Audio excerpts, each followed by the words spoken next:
दोस्तों पिछले साल चेन्नई सुपर किंग्स जो शुरुआत के मुकाबले थे उसमें कमाल का क्रिकेट खेल रही थी और आईपीएल का आधा मैच खत्म हो गया था और चेन्नई सुपर किंग्स नंबर 2 पर थी। चेन्नई सुपर किंग्स जैसे खेल रही थी वैसे तो लग रहा था कि चेन्नई सुपर किंग्स आईपीएल 2024 में नंबर 2 या नंबर 1 पॉइंट टेबल पर खत्म करेगी, लेकिन जैसे जैसे आईपीएल का मैच खत्म गया चेन्नई सुपर किंग्स के परफॉर्मेंस गिरते गया उनके खिलाड़ी के और चेन्नई सुपर किंग्स मैच हारते गई।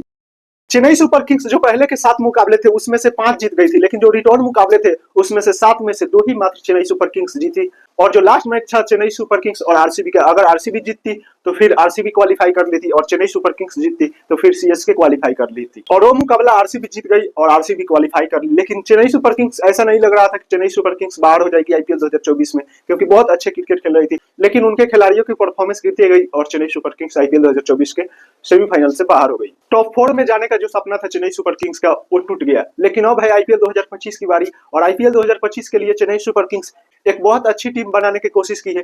तो चलिए हम आपको बताते हैं आईपीएल 2025 के चेन्नई सुपर किंग्स का full squad. Chennai super Kings mega option से पहले जिस खिलाड़ी को रिटर्न की थी उसमें कप्तान ऋतुराज गायकवाड़, एमएस धोनी, मथीसापति राणा और शिवम दुबे और रविंद्र जडेजा का नाम था। 5 खिलाड़ियों को रिटर्न की थी। अब चलिए हम आपको बताते हैं कि मेगा ऑप्शन में किस किस प्लेयर को खरीदी है चेन्नई सुपर किंग्स।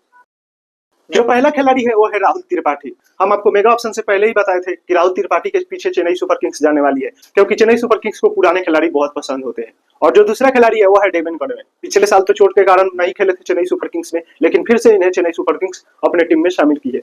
और जो तीसरा खिलाड़ी है वो है रविचंद्र अश्विन।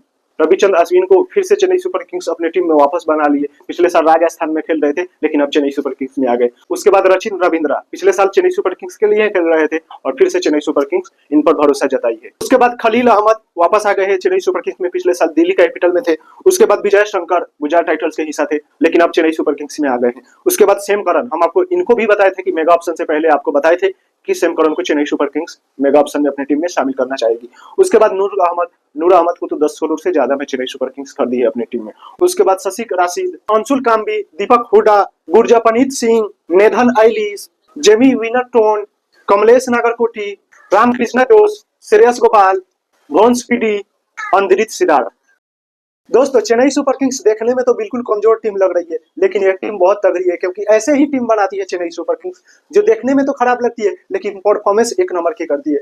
महेंद्र सिंह धोनी इस टीम को बहुत अच्छे से गाइड करने वाले हैं और मुझे उम्मीद है कि आईपीएल 2025 में ये टीम बहुत अच्छी करने वाली है और मुझे उम्मीद है कि फाइनल जरूर टीम खेलने वाली है आईपीएल 2025 में। दोस्तों क्रिकेट से जुड़ी अपडेट चाहते हैं तो आप मेरे चैनल को सब्सक्राइब कीजिए और आप फेसबुक पर देख रहे हैं तो मेरे पेज को फॉलो कीजिए। चलिए अगले वीडियो में मिलते हैं।